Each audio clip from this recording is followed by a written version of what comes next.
It's time for Push2Plat, your weekly trophy podcast with Mindy and CJ.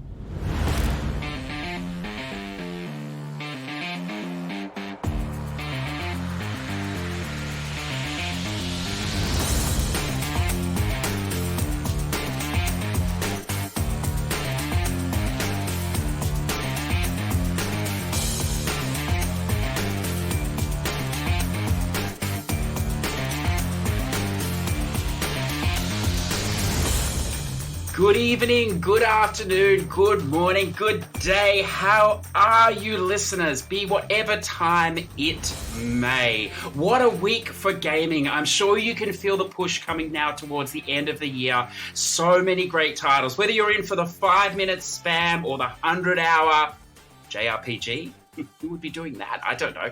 There's got to be something for everybody. Joining me today on episode 32 is my co-host, Mindy. How are you today, Mindy? Not as up as you, I think. It is funny, yeah. I get this sense of deja vu, listeners. I think it's just the time. We have 3 different time zones in play this morning and a fantastic internet connection. So who knows what will happen? But Mindy, you would think you would be awake here. You think I would be the tired one, but that's not the case, is it? No, I haven't been sleeping well. Yeah, I'm sorry. I'm sorry to hear that. Well, look, let's see if we can move it straight along and keep you awake today. I would like to introduce our guest today. Now, I've been looking forward to speaking to this man for a long time, listeners. In fact, this may be the final leaf in my trophy hunting, trophy whoring interview book. I think after this, well, with the exception of Ike, but Ike, until I learn better Japanese, he will not speak to me. Sorry, Ike. So, look, can I introduce world #1 trophy hunter, trophy whore, if he doesn't mind me saying that. That is not a derogatory term, sir. I am a whore. I am happy about that. Mr. Hakoom, how are you today, sir? Fine, thank you. And hello, everybody. Yeah. Thank you for joining. So, look, if there is anyone that's living under a rock as a trophy hunter and that does not know who Hakoom is, which I would find very, very difficult, he has a staggering 2,138 platinums. But even more impressive, listeners, is the fact that he has 44,128 bronze trophies. That is amazing, sir. It's a lot to have. It is. Look, I don't know. I know many people are impressed by platinums, but me, I always look at the bronze, and it is fantastic. Yeah, over 3,000 odd games played, which is impressive. Yeah, of course. It's a milestone from 11 years or more since 2008. Yeah. You've been at this for a long time. So, would you like to maybe just tell our listeners a little bit about yourself, just a little bit about your background in gaming, if that's okay? Well, I have been playing video games since I was a kid, since 1988. My first handheld console was the Game Boy, the black and white Game Boy. I enjoy playing video games, and then I moved slowly from handheld consoles to actual consoles. Like the PlayStation. The PlayStation 1 was my first console, which I owned. I loved it. I enjoyed playing on it every single day, and until the PS2 arrived, and then I have moved to PC gaming, which I went online suddenly, and I have discovered a new world online. You met people from all over the world when you play MMO games, but it was really very addicting that I had to leave it because it was really destroying me. It was very addictive. It was even more addictive than the actual trophies I'm hunting now. So after that, I have moved to the PS3, and Sony released a trophy patch. So I decided to earn trophies, unlock trophies, and play every game I get my hands on. And in about 1 year, I climbed the leaderboard and became the #1 trophy hunter. And I have earned 5 Guinness World Records from that. Can I ask you before we get into that, what was your MMO? What was your poison on PC? The issue with MMOs, I started with a game called Myth of Soma. That was back in the year 2001, I think. And I have played that game for over a year. The graphics looked like the old Diablo games, and it was really a grind fest game. I loved to grind, level up, collect items. There was these very rare items which drop once in a lifetime, maybe. So what happens is that I got banned from that game because it's pay to play. You don't play these games for free. I got banned because I used another credit card to pay. I don't know why they banned me for that. Like the first time I used a friend's credit card, and then because I was a kid, I did not have a credit card, so I had to use somebody who had a credit card, ask somebody. So when I use another friend's credit card, they banned me. I don't know why. So I got upset and I moved to another game. I moved to World of Warcraft. So that game was the shit, you could say. That that just destroyed me when I played. I hear that from a lot of people. Yeah, World of Warcraft is maybe till to date is the best MMO game, and it's very addictive. Yes, I would probably disagree with that. I think, as everybody knows that listens to this podcast, Final Fantasy XIV is the best MMO ever created. I have not played it, so I cannot judge. Yeah, no. I have not played it, but I can. Yeah, look, they're both wonderful things, and definitely WoW has an even bigger following, I'm sure, at this stage. That's interesting. So now you're from Bahrain, aren't you? Would you like to just tell our listeners roughly where that is? Because I'll admit I needed to look it up. Yeah. Yeah, when I started, I remember playing MMOs and people started asking me, where are you from? I told them Bahrain. They said, where the fuck is Bahrain? I mean, where is it? Where is this place? I said, okay, to make it simple, it's near Dubai and near Saudi Arabia. It's in the middle. It's like a small island, maybe smaller than 50 kilometers in between Saudi and Bahrain. It's just a small, tiny island. In the Middle East, of course. Yeah. Perfect. And so now all you play today is a Sony, is that correct? You're a PlayStation exclusive? Yes, now since 11 years, yes, PlayStation only, because I don't see anything interesting in other consoles. No. Now, what I like about your trophy list here is I do not see any PS3. Have you finished with the PS3? Have you retired it? Actually, no. Just a few weeks back, I have platinumed the PS3 game. Oh, sorry. See, you're similar to me, except you finish your games, but you have there's hundreds of games between now and August. Yeah, exactly. Yeah, you can't see it in the list. Yeah. I mean, look, it's similar to Mindy. How far back would we have to go, Mindy, to find PS3 on your list today? Shut up. My last PS3 game was back in September 9, 1 month ago, exactly. Yeah. There's just so many other games between then. Yeah, and between there's 100 games in between. Yes, it is. It is like that. Look, listeners, we're just going to do a bit of a bit of wherever and whatever in today's episode. So, why don't we, before we sort of get into an interview and we get to learn more about Hakoom, which I'm looking forward to, and trophy hunting and all these wonderful things that we all love, I thought maybe we could have a look at what Hakoom has been playing this week, if you'd like to talk about it, sir. And can I ask you about Code Vein? What do you think? Yeah, Code Vein is like a copy paste of Dark Souls. It's exactly like Dark Souls. I think the same person who made Dark Souls also made Code Vein. I am sure of this. But it has a taste of Bandai Namco mixed in it. So instead of having these very dark and depressed looking characters and gloomy monsters, you have these cute looking characters and anime looking characters with like scary monsters. But it has exactly the same gameplay, and the good thing, you can play it in co-op. So if you're having difficulties, you can always ask a person to carry you. Oh, okay. How difficult is this game, though? It's not. It is a difficult game, but it's not as difficult as Dark Souls. Okay. You don't have the Dark Souls taste to it. It just has this animation taste to it. It's like God Eater. If you have played God Eater, nearly the same. It has a taste of God Eater too, with these big, huge weapons. Okay. And how are the? I see you're sort of a little way into it yet. Not too far, perhaps. How's the trophy? I have maybe 1 hour 1 hour left to complete the game. Okay. So a lot of the trophies are in the latter end. Yeah. Okay. The trophy list, I'm not actually sure of the trophy list. My friend just told me when I asked him. He told me just play the game, complete it, and then look at the trophy list, because you need to do another playthrough. So if you need to do another playthrough in a game, I don't usually look at the trophy list. So hang on a second. Are you telling me the world #1 trophy hunter actually plays games without obsessing about the trophy list first?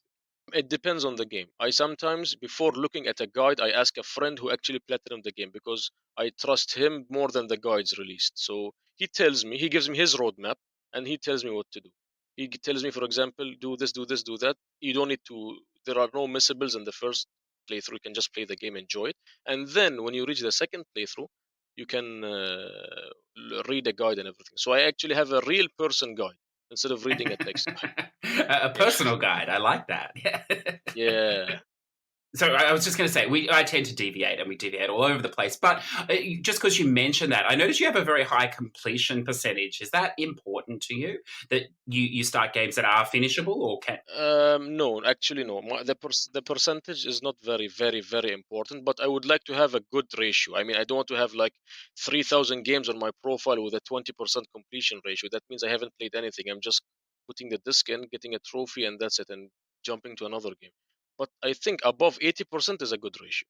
Yeah, I was actually gonna bring that up in the later in the podcast, that if you look at Hakoom, he's got almost a 92% completion ratio, and then the next person on the world rank list, Ikemenzi, who has, I believe, more trophies than you. He has about 2,000, Yeah, he had. 1,500 to 2,000 more, but he has a 30, almost a 37% Yeah. completion ratio. Yeah, that I consider a very bad ratio. You're not actually playing anything like that. 30% is like in school is a failure. Well, in Ike's defense, he actually admits that as well. So he's not trying to pretend. Yeah. But then it's Uh, interesting because if you go to Ikemenzi's profile and you scroll down a bit, the last game he platinumed was Windstorm Ari's Arrival, yes, yeah. which is is very odd to me. Well, he's a fascinating character. He'll leave a rat game 30% complete, and then yet he'll go and plat God Eater 3. So look, Yeah, each their own. Each their own. of Who course. knows? Who knows? Yeah, Yeah. yeah. Now, look, we talked about this Castle Crashers the other week. How are you?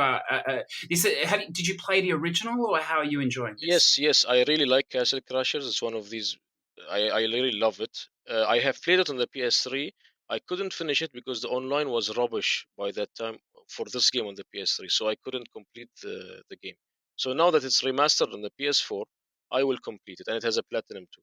Oh, fantastic! Yeah, Mindy, I believe if you remember, or Sarah, he had some amazing glitch, didn't he? I don't remember, or I don't understand how it works, but Yeah, something. it was something to do with it was something to do with entering with where you're controlling all four people, and then the person you want to get the trophy has to be like controller number 4, because controller number 4 spawns in a place that the enemies can't get to. So once player 4 is in, players 1 through 3 leave the match, and then you just wait out the timer, basically. Mm, True. Yeah, I did that glitch. yeah, yeah. Look impressive. Now, look, Borderlands 3, any good or not? What do you think? Amazing game. I liked it more than Borderlands 1. I haven't played 2, but I like 3 more than 1. I just what I dislike about Borderlands was the map. The map is atrocious, and the vehicle controls are bad. Other than that, the game is beautiful. I have released my review also. My review is available on my Instagram for Borderlands 3. Yeah, I was going to actually look. We're going to deviate again because can I say your English is very good? Which look, it doesn't surprise me, but it sort of does. It's very impressive. I noticed with your reviews though that do you do the transcription in English as well? On Instagram, I usually speak Arabic because 90%, 95% of my followers are Arabs, so I can't speak English there. But on YouTube, because my followers are 90% English, so I speak English on YouTube. And the reason my English is really good is because everything I do in English. I mean, when I watch something, I watch it in English. I use my computer in English, my telephone in English. I talk to people in English. I tend to use English more than Arabic. That's why I have good English. Not perfect, just No, look, no, I think it's very good, excellent. And look, why don't we? Because I'm sure we're going to get into this, later on about these shorter games. But I see you've done a few here. What did you think of the Super Box Land demake? yeah, I played it today. I mean, these games are not really bad games. It's just that they are killing the trophy system because you can just complete them in half an hour, and you have to repeat them like 6 or 8 times. Yeah, yeah. But it's like a puzzle game. Nothing is bad about the game. It's just that the concept behind this is bad. The reason to put this on PSN just to buy it for the trophies, I dislike that. Okay, now we'll get into that. Look, I don't know, Mindy. I don't know if you know Hakoom. If you know what is a demake. I know what's a remake, but a demake. Because this is the second demake. There was another one as well, wasn't there? The platformer one. I forget what it was called, but it was a. Demakes don't make senses. Doesn't demake really refer to like a scaling down of something? A scaling down of the trophy hunting experience, perhaps. I don't know. Yeah, it can be because you or of the graphics. I mean, the graphics are already bad. What are you gonna descale? Yeah, it's remaking something to look older, like an older graphic style. It already looks it's already an 8-bit game. What's gonna look older than 8? I don't know. A lot of Chinese bootleg games are like this. Like they made like an NES version of Resident Evil and an NES version of Final Fantasy 7. Yeah, but this game is only 2D. It's like a it's like a telephone game. You cannot even demake a telephone game. I think it's meant a little in jest, but if you look at old kind of bootleg, especially Chinese bootleg games, they do a lot of these where there's just systems that just didn't come out in that country. So you get these port houses that would get the games and then demake them to fit onto the cartridge of a system that they did have. Oh. Yeah, I understand if it's Resident Evil or God of War, but not Super Boxland. No, I don't think the demake in that title is particularly serious. I think Yeah. might be in humor Yeah. like Simulator, So Mindy, that's the actual. They're not remaking the game like a Bollywood movie or something. Like you're not telling me somewhere out there there's a Final Fantasy 15 like low budget, low Noctis, low everything. I mean, there could be. Who knows? Really? Well, they could make it. I really hope there is. Listeners, my job this week is to find that and source it. That would be fantastic. Just a Or maybe floating you can head. make it. Yeah. Well, look, whatever I make would definitely be a demake, I can tell you. we will see. Look, are there any other games there? I noticed you played this One Night Stand. I'm not sure if Mindy, have you got to this game yet, or No, not yet. I've been held up by something else. yeah, no, that's fair enough. So I mean that is similar to a VN in a way, isn't it, Hakoom? That One Night Stand, is that correct? Yeah, it's a similar to a novel with some stuff you click on screen. 1 hour platinum only. I want to know, Hakoom. I want to ask you about Control. Control, yeah, I've released my review regarding the game. I like the game, but there are many problems with the game. There are frame rate issues, and the map again is atrocious. But the game, I liked it actually. If you played, maybe it's similar to a game on Xbox called I forgot the name exactly. There was exactly the same type of game on Xbox with super like a person with superpowers and stuff. But it's an enjoyable. Oh, was it Quantum Break? Quantum, yeah, quantum, yeah, Yeah. quantum something was, yeah. That's a game. That's an Xbox One exclusive that I wish had been ported to PS4. That is a You're correct. That Control, that map is atrocious, isn't it? A 2D map in a vertical game is a very interesting decision. But aside from that, to be honest with you, I know that game. Story aside, whatever, it's really out there. But gameplay wise, that game reminded me a lot of Dead Space. Yeah, gameplay. Yeah, I thought the gameplay was fantastic. Dead Space and yeah. And the destructibility in the game is amazing. I like the everything just explodes. Yes. Yeah. It reminded me of a game on the PS3 called Stranglehold, I think, or something, with a Chinese or a Asian guy as a hero. Stranglehold. Everything was destructible. Yeah, Stranglehold on the PS3. Sounds like a game that would definitely be banned in Australia. Yeah. although many games are banned here, so it would not surprise me. You have played Control. You have finished it. I have finished it. Yes, I finished it last week. Yeah, I like the part in the maze. That was the best part. Oh, it was fantastic. Yeah. Yes, it was like a cross between a Doom level or something, I thought, with the music. Yeah, and the music, the music was amazing. Yeah, actually, to be honest with you, listeners, if you are interested in that game, actually recorded with the, what are we calling them? The PG Spoilers crew. We did a bit of a deep dive on Control, and then actually Mindy, myself, and them did a deep dive on The Man of Medan, didn't we, Mindy? That's coming up soon as well. So something to look forward to, listeners, in the future. But no, I agree that Control was good. I thought the story was a bit, whatever at times, but I did not understand the story. No. Look, it's one of those things where you finish and then I had to go onto YouTube and read what actually happened. But look, it was there are a few listens, but gameplay wise, I did enjoy it. And I think, the funny thing with the stuttering is, I know you're only a PlayStation person, but the funny thing is on the Xbox, it actually runs a lot smoother. The stuttering tends to only be in the load-ins when you pause it a lot, or if there's a ton of enemies. But yeah, so unfortunately, It may be a Sony issue Yeah, it as all well. comes down. It all comes. I think no. I think there were also problems on the Xbox. It runs smoothly on the PC only, Well, not on yes, the Xbox, yes, not on the PlayStation. On the PC, it runs smoothly. I think something they had a contract with Nvidia or something to make it run as good as possible on the computer. So the computer port was perfect, but then I think the devs just did not put enough effort into porting it into the consoles. They did a terrible job. yeah. Well, I think too. Some of these games, particularly that one, in some of the effects that they're using, they're maybe just pushing the console.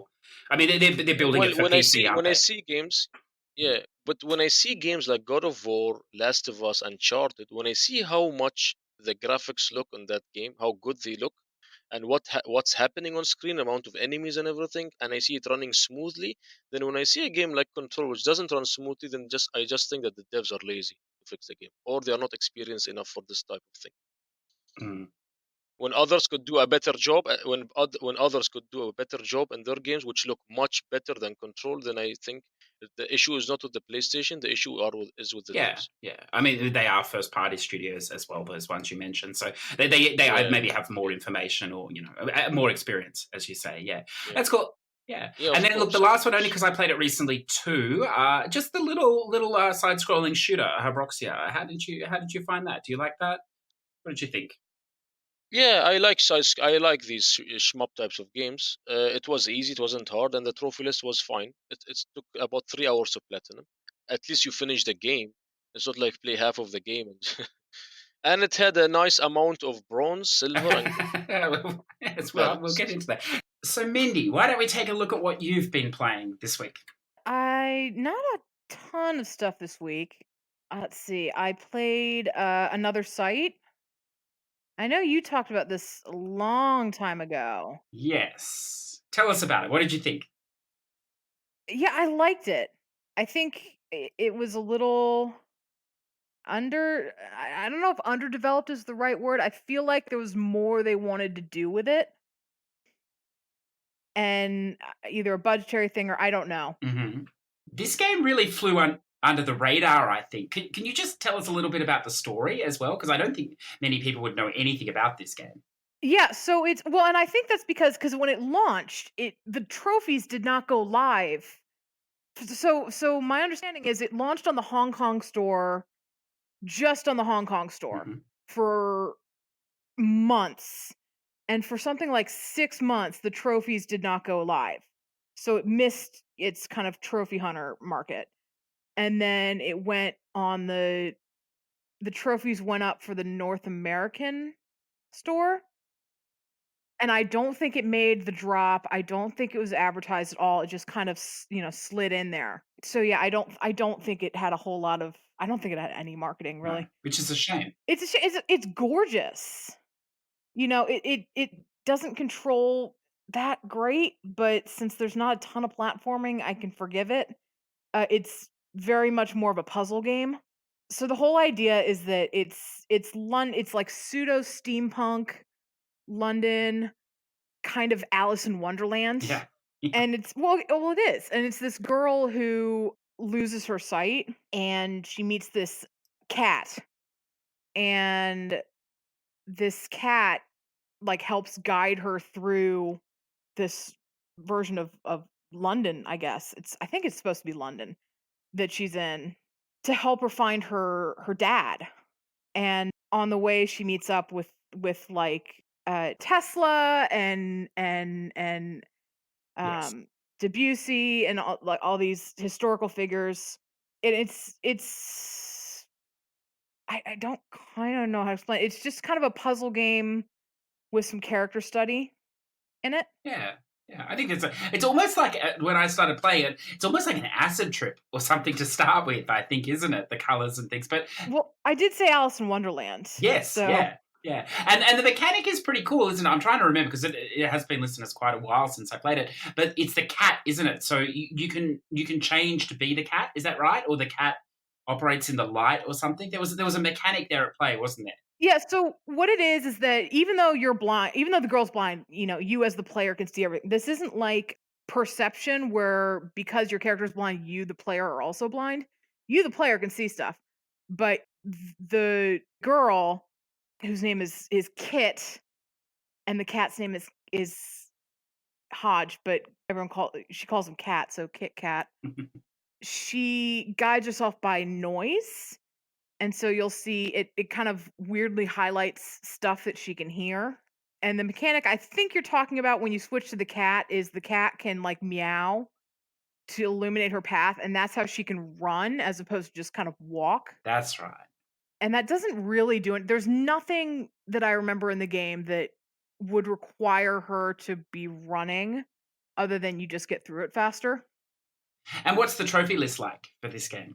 It's 100%, which I think is another reason why a lot of people haven't played it, which is sad because I think it's worth playing, but it won't take up a ton of your time. You're looking at realistically 3 hours maybe, and the majority of the stuff is going to be story related trophies anyway. And anything you miss, there's chapter select at the end of the game. Oh, there is. I didn't know about that because when I did it, yes, I didn't realize that. Okay. Yeah, you have to beat the game, but after that, there's scene select. Okay, that's cool. And it looks like there's 2 stacks of that. So that must be the Asian stack. And then I suppose the North American stack would be the other one for that one there. It's not labeled, but yeah. Yeah, it's weird because it's not fully explained on like PSNP. Usually they No. have the little, and it just has 2 stacks on, and I think it's Asian and everywhere else. Yeah. Okay, well, that could be a little bit of a hidden gem to look out for there, listeners. Yeah. What else have you been up to? What else have I been up to? Well, we're in October now. So we're well into October now, actually. So Yes. we're getting into pixelated horror this week, I think, was the theme. Yeah, I got that feeling. I started with Ellen, which it's one of those games that the trophy list came out several weeks before the game did. Because I remember mentioning this as potential spam during a spam of the week section, and then it didn't come out Yeah. for ages and ages and ages. I don't know about this one. I liked it until I didn't. I think it's That's a ringing endorsement. well, I think it started out strong, and then I think it kind of I liked it more than I didn't, I should say. It got to a point where I think it showed monsters too much, which I think bad thing in horror in general. Because every time you show a monster, it's less scary. Mm. The final stage of the game is just there's no real rhyme or reason to it, and that's the part where I was like checking out, and I was like, this is annoying me. I got much the same vibes from it, and I played it a lot less than you did, I think. Yeah. How long is this? I don't even know. Is it a couple of hours? It's short. It is short. If you're following a guide, you're looking at probably 2 hours. If you're not, you're looking at 4 or 5 just because you're bumbling around trying to figure out what to do.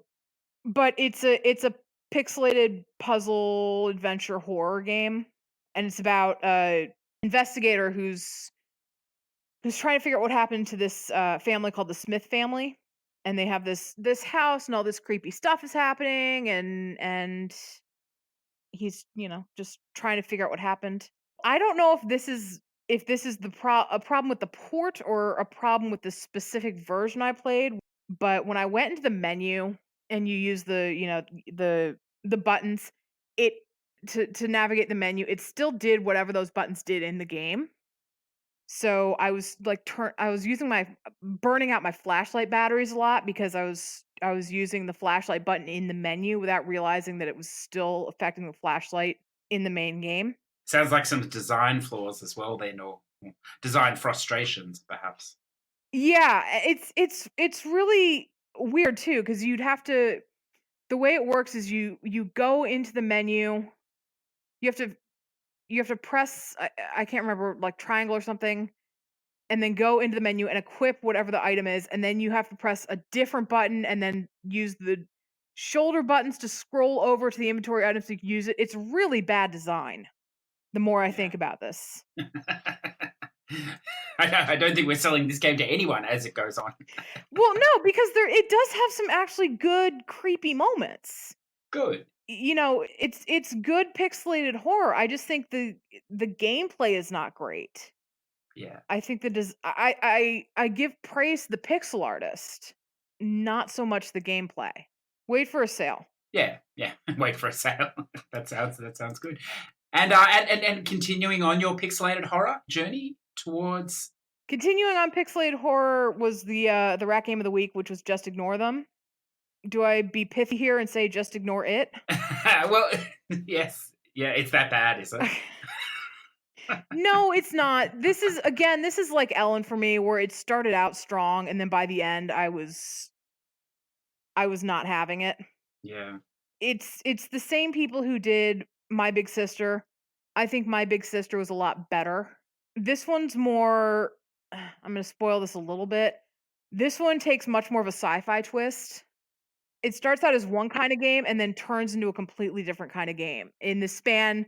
And that's the other thing. It's a very short game, so it's in the span of like 40 minutes that it's two different games. I quite enjoyed the first 20 minutes or so, half an hour, until it started up and through the motel was all great. And then from then, yes, not so much. It's funny, isn't it? That's exactly it. That's exactly the point when I was like, I'm kind of done Yeah. now. Yeah, it was a shame because I actually thought in some ways it was almost more narrative heavy than Big Sister for that first section as well. It was really building up. Oh, But it very much was. And I was really digging it. And then it started going kind of sci-fi. And like you said, the motel, that was all great. And then there was some cutscenes after the motel, and that was fine. And then you got on the airplane and things were okay. And then they hmm, suddenly started not being okay. And then it kind of turned sci, and I was like, no, no. bit more unusual for Rat. This is a full trophy list here. They found enough things to sort of trophyize, if you will, enough activities because I see there's like 20 bronze trophies in this. Well, that's not, I mean, it's not totally uncommon. My big sister had a similar, it was very silver heavy, but it had, some bronze in there and gold. But, people never ever remember Count Lucanor, which was one of Mm, mm. Radlaika's first games that they ported. And that one had was fairly bronze heavy. It was equal bronze and silver. Maybe it's just a Okay. Radlaika pixelated horror thing, and that's where you're gonna get your full Could lists be. with them. They open the Excel spreadsheet and it itemizes a lot more things, perhaps, in pixelated horror. Although I'm going to Right. ask you, though, did you think, like, I was quite enjoying, I know this sounds a bit ironic, I was quite enjoying, as we said, the first section, but there were a lot of trophies in the first section for just doing very random things like looking at a thing or whatever else. It almost felt to me, because the game is so short, I suppose, that I probably would have preferred just the standard, 9 gold trophies or whatever else and not have had so many trophies flying at the start of that game. I don't know. Like, I mean, it was all natural progression. Well, basically natural progression too for those trophies. So I don't know if that affected you, but it was like a frenzy. I thought at the start. Yeah, I don't know, and it depends on, I think, how you play it. If you're following a video guide, because the way this is set up, there's two different endings. Yes. How you do it depends on choices you make, mostly in the back half of the game, from like the middle of the motel section Mm, on. So, depending on how you play, you're either juggling a bunch of save files so you can do trophy actions which will affect ending trophies, or more specifically, there's one trophy called, I'm looking it up here, called is this the right thing to do? And that one is, it's complicated. The setup for it is like there are certain choices you can make in the game that either gain or lose you a point. There's like a hidden point system. And that trophy specifically, you need to get to the end game, which is an apartment, with 1 point. And then a bunch of these trophies will gain you a point or lose you a point. So, mm, depending on how you play this game, you're either juggling a bunch of saves so you can get all these trophies at once, or you're doing basically a playthrough and a half. So, the way you're saying it, you get a bunch of trophies at once, and then you do mhm. like half a playthrough, you get nothing until like the very end when you start getting these trophies you didn't get before. Okay, I didn't realize that. That's interesting. Yeah. You know what I was thinking as we're talking about this? We should probably do like a spin-off episode every week that explains the story of these games, because I think 90% of people just skip it. So they'd probably be fascinated to know what they've played. Don't you think? I don't know if it could be Ratalaika specifically, because they do a lot of, No. puzzle games, but maybe like the visual novel corner. Yes, that's right. Yes. Look, you've just spent, X amount of time playing this game. Now here's what was going on. in case you, the story in 5 minutes, because that's how long it took you to get the plat. Look, I don't know. Yeah. Okay. Would you? Maybe that'll be the next subscription level for the Patreon we don't have. Yeah, that's right. Yeah, that's right. So would you recommend this one or not? It's not bad. I just think there have been better by the same developer and by the same publisher. I would recommend both My Big Sister and Count Lucanor over this one, but I'm not going to call this one bad. I don't know which I would recommend, Ellen or Just Ignore Them, because I think both have different strengths and weaknesses. I just Ignore Them will take you less time and will get you more trophies. So I guess go for that, because this is a trophy hunting podcast. Yeah. I think you're right. I think there's maybe not as much depth in these. If you do skip, you shouldn't feel too bad about it. Not that you would. I'm sure. Yeah, good. You've been busy again, there, Mindy. Anything else, or are you happy?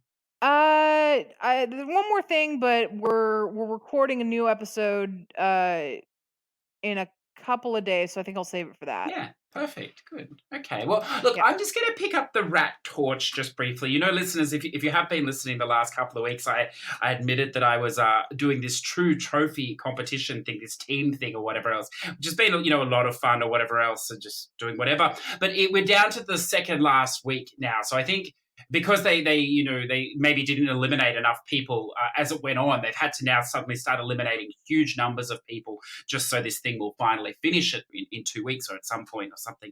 So obviously it's got high. The trophy degenerati have come out in force, and it's a wonderful thing to see. The spam is unbelievably flying. But one thing I noticed in a small portion of the competitors is their vocal hate, I suppose is the right word, for some of these games and for this sort of happening, because obviously they're getting left behind. Of course, ironically, some of them are still doing this as well. But it sort of got me to thinking, like we talk Minty here, we've talked about the story and stuff. Yes, we're playing them for trophies, and yes, in this competition, perhaps people are skipping them or whatever else to get them even faster. But don't. If you, and I know I have a few friends on my list that, they sort of make jokes when I play these games, but some of them are actually, like, they're okay for an hour. I don't know if you'd agree, Mindy. They're worth your time for an hour. I think, not AAA or anything, but they're not garbage, I think. I mean, some perhaps, but... Some are. Yeah, some are. But I think, if this was a 6-hour game, I think it would be a different situation. But, coming in at what it does, I think it's just a nice little break. So look, if you are on that fence and you don't know about them, maybe try, before you judge. But, by all means, judge away freely in that competition if you are, because, that's the point of it, isn't it? Just to belittle other people wherever you can, I suppose, through your own trophies. So, look, anyway, competitions aside, you can tell I'm obviously losing listeners, so I'm bitter, jaded, and old.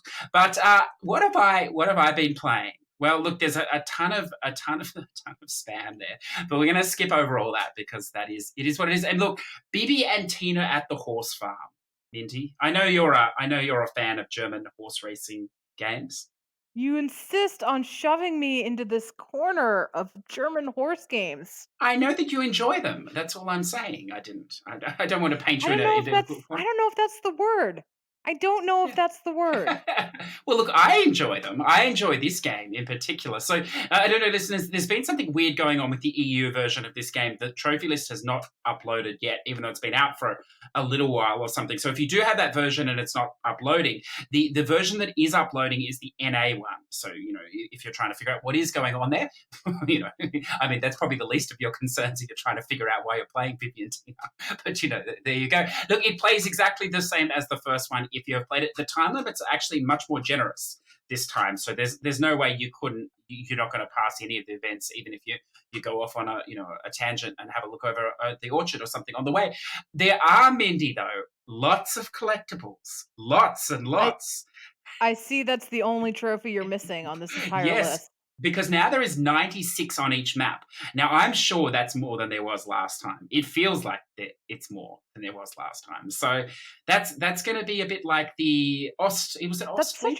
That's such a weird number. 96. I know on That's each a map. weird number. Either make Mm, it 50 or 90 or 100. Don't make it yes. 96. Yeah, I don't know, but I mean, the great thing is none of them are marked on the map either. So you've Oh, you've just awesome. it's just awesome. So look, we'll just leave that there. I may never finish that, which would be a shame. But you know, it is what it is.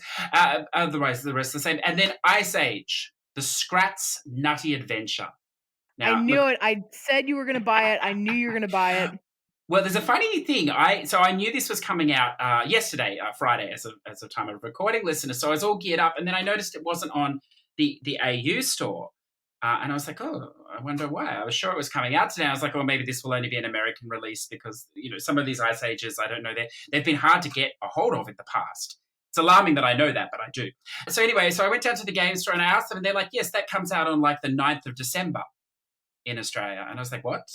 That's like ages away.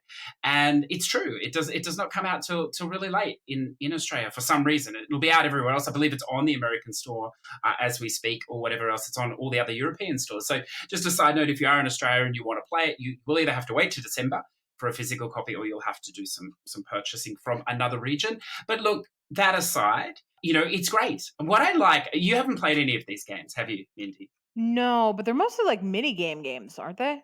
Yeah, they have been in the past. They're a bit like. Have you played any of the sort of like the movie game, sort of like the Disney-esque or the DreamWorks games? Not really. Not really. So all PS3. There hasn't. There's been a couple on PS4, but not too many. What I like is that particularly for this series, the animation is really good. It does look really good. It's really smooth or whatever. Some of these games like they come out and you're like, well, they look like they're early PS3 or something, but it's not the case with this one. It seems to have removed the Well, story. this is the same developer who did the last couple of Oddworld games.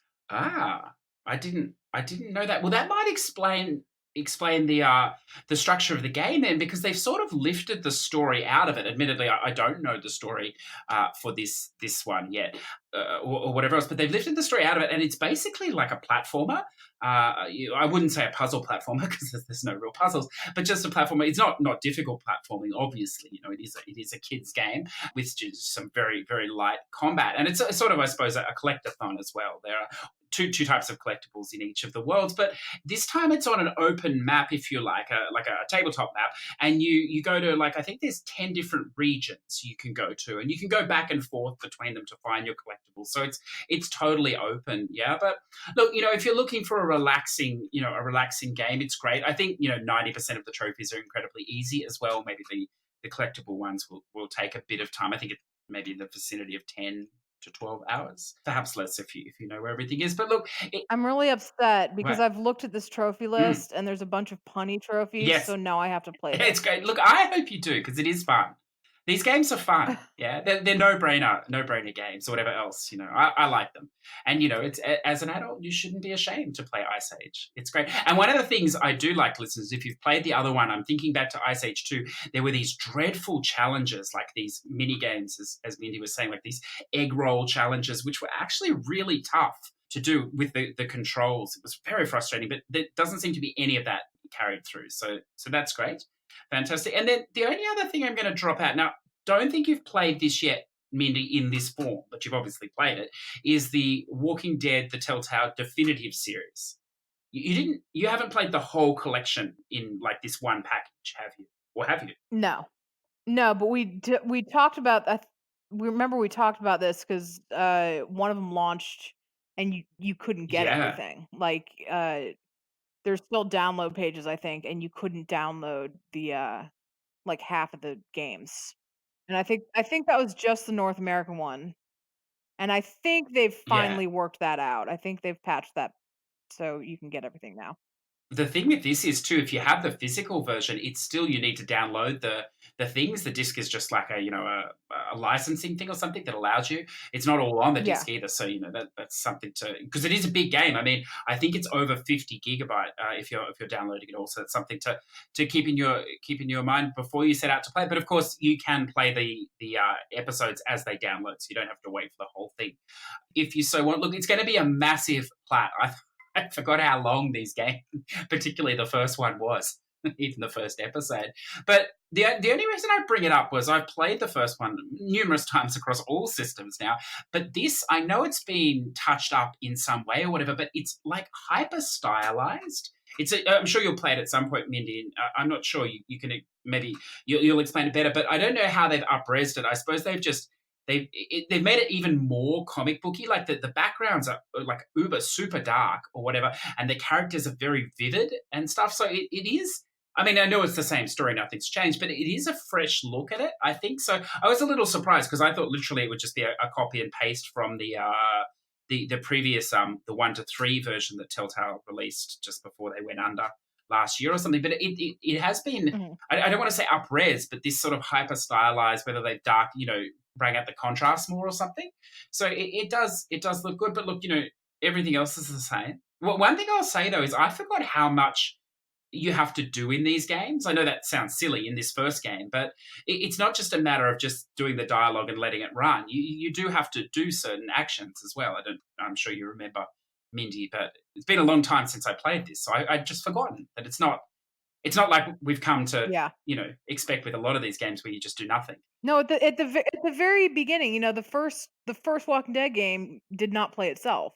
No, not at all. No, it wasn't until later that they started playing themselves. Yeah, and there's specific triggers. So it's a nice experience coming from the Life is Strange 2, which is obviously excellent, but it is a much more free flowing, movie-esque game, I suppose. There's definite gameplay in this, but look, this is going to be a long journey for me. The reason I started was I really want to find out. I haven't played the fourth one or the final one, so I really wanted to do that. But I thought I won't start there, otherwise I'll never do the others. I'll do them all, but then it's going to be a process, I think, to get there. But that's okay. No, you won't. Oh, come on. Well, you know how many days it took me to do the first episodes. But look, we'll get there. Yeah. And obviously, definitely not for the trophies because it's like one bronze trophy per episode or something. So I don't know. But look, as we said before, if you've never played this game, what a way to get it in that package with everything. So it's there if you. I you want know you want to move on, but I do. there are 2 games on your list I want to ask you about. Now, I'm nervous because there is a lot of interest. Yes, please. I want to ask you about Draw Stickman Epic 2. Oh, yes. Beautiful. Are you familiar with the Draw Stickman series, Mindy? No.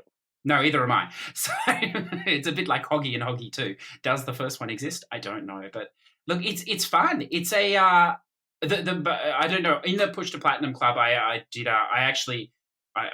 put a picture there of Mr. Stixofferson.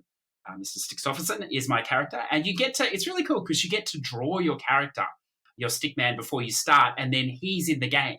You animate him, they animate him, and he's a little Concrete Genie-esque, perhaps. This Animate does sound familiar, actually. Yeah, I feel like this is a PC game. Look, it's obviously been around, I think, because the base game itself is very simplistic or whatever. It's sort of like it's sort of a top down or whatever, and you can draw things. Like there's a lot of similarities to like Concrete Genie, I suppose, in a way, in that if you need a pickaxe, it'll tell you. So it brings up the thing, and you draw a little stick pickaxe, and now you have your pickaxe, which actually looks like what you draw. So you can make it look however you want, and you have a buddy as well. So you get to draw your buddy at the start of the game, and like I drew a sausage dog with a chair on its back, a chair dog, obviously. So Mr. Stixofferson and the chair dog. And it's really cool because when you start the game, it's like, I forget what it is, Mr. Stixofferson and the chair dog in peril. And that's chapter 1. And then chapter 2, Mr. Stixofferson goes to find. So they're putting your names and your characters into the story, which it's pretty cool, I thought. So you can tell that I'm enjoying this. But look, it's fairly simplistic. I don't know, some of the trophies, the percentages have seemed very low, but that might be because there's not too many people that share my passion for this game. No one has earned this platinum. No. It's literally you and one other guy Yes. who has played this game, and neither of you have gotten very many He's beating me trophies. too by 1%, I see. Congratulations. So, yeah, but look, I mean, there are some trophies like collect every item in the game and stuff. So the chapters seem to run not very long. I bet if you knew what you were doing, you could probably run a chapter in like 3 or 4 minutes. And I think that, yeah, there's a trophy here for completing the whole game in less than 35 minutes. So it just shows you how, if you know what you're doing, how quickly you could do it. But if you're just sort of meandering around and you can color in things on the map as you go, like the trees and stuff, then it's nice. It's relaxing. I hope I gave that game a bit of service. I don't think too many people will touch it, but if for nothing else, then you get to draw in the game and it's animated. I think that's fun. And to be honest, I think that mechanic works better in this game than it did in Concrete Genie. But I'm sure many people will not agree with that. Was that all? Can we? No, the second one I wanted to ask you about was Sexy Brutale. Because it seems like Eigen and I got to you. Yes, briefly. No, you did. I had this game for a long time, but I've never played it, and I've heard people say that before. But you both spoke very passionately about it, so it was not what I was expecting, to be honest. When I opened it up, the art style, I don't know how you explain that. Like it's like a grid based almost. Well, it's not grid based, but Like isometric. yeah, isometric. I suppose that's how you would say it. Yeah, yeah, and the time mechanic. I don't know. I don't like games that you have to do stuff in a time limit, or that I don't like that extra pressure. There's enough pressure as it is. And that's so weird because I generally don't either, and I didn't mind it here. Maybe it's because you have unlimited like you can just keep rewinding time, you know? Yeah, you can. Yeah, you can. And I think once you get into that mechanic, I think it would be really good. Actually, I can see how it builds or whatever. But look, I literally only played like maybe the first 20 minutes just to get a feel for it. And I will come back to it as well. I was going to ask you though, how difficult is it without No, you it? won't. No, well, hang on. How difficult is it without Don't a lie to guide? me. How how difficult is it to figure out yourself though? Do you think? Like, I mean, you're very good at these games, but for the average person, or does it get a bit difficult? I mean, it's not the easiest thing, but I wouldn't say there's anything particularly difficult. It's more a trial and error thing. It's not like an adventure game. It's not the type of adventure game where you can look at something and logic it out. It's the kind of adventure game where you throw everything in and see what works and then take out the stuff that didn't work and then see what else you need to put in. You know what I mean? Yeah. Yeah. Okay. No, I will go back because I noticed I got a lovely message from friend of the show, Zador, VP, and he said after he'd seen that I'd like got 2 trophies and played for 10 minutes, he goes, "I look forward to hearing your opinions on the game from the 5 minutes you've spent with it." So there you go, sir. there's my 5 minutes worth of opinions. I was hoping we could get away without bringing that game up, but anyway, doesn't matter. But look, no, I do intend to. I don't know Oh about no, I'm not stacking. gonna let it go. You put it on your trophy card. Yeah. Well, that's the You listener. put it on your trophy card. I'm gonna talk about Well, it. as the listener knows, everything on my trophy card will eventually get finished one day by somebody. Probably not me. Could you imagine? Anyway, I think that's quite a bit. Yeah, that's good. That's good. Plus tons of spam, but we're not going to go into that. So new releases, Mindy. And it was, you know what? It was co-developed by the people who did the new Groundhog Day Oh, really? game. Yeah, they co-developed and Rhyme and the Invisible Hours. Yes, I've never done the Invisible Hours either. That's supposed to be good too. And you don't have That's to. on my short list. I think Yeah. probably November I'll play it. You don't have to play it in VR. Originally, that was a VR game, I believe, but now you can play it on PS4 too. Yeah, I was waiting for them to patch VR out, and they finally did. Yeah, that game does interest me. So, well, look, there's plenty of options. Of course, if you're looking for VR games, I believe there's a great VR sale on the PS Store at the moment as well to celebrate. I don't know what we're celebrating. A couple of years. I got an email from them that said, "Would you do a survey because you've had a PSVR or whatever?" I'm sure all you PSVR owners got the same email, and it's very generic or whatever else. And it was interesting though that they acknowledged in the thing that one of the most common complaints is the number of cords and things. So that's good. Maybe they will do something. They're celebrating that they didn't just give up on a peripheral after 2 years. Sony. Yeah, that's right. I don't know how much. Never forgive them for what they did to the Vita. Never. Did you know there was another Vita update this week as well? I think they're up to 3.71 ish. I want to say in that thing. I was shocked by that. surprised. I always get a little nervous, listeners, when that happens, because quite often I'm doing the Vita trick and I'm on a regional store and it's and I finish the game and then it's like, oh, do you want to download the update? And I'm like, I don't know. Do I? Do I have to? But it works. So there you go. There you go. Anyway, that's sharing plenty, too much perhaps. So new releases, Mindy. Did you know where the bees make honey got DLC? I was wondering if you're going to see that. Yes. Yeah. Some people don't know when too much is too much, do they? Or when to stop. Where the bees make honey got DLC. I just need to put this out here. Yeah.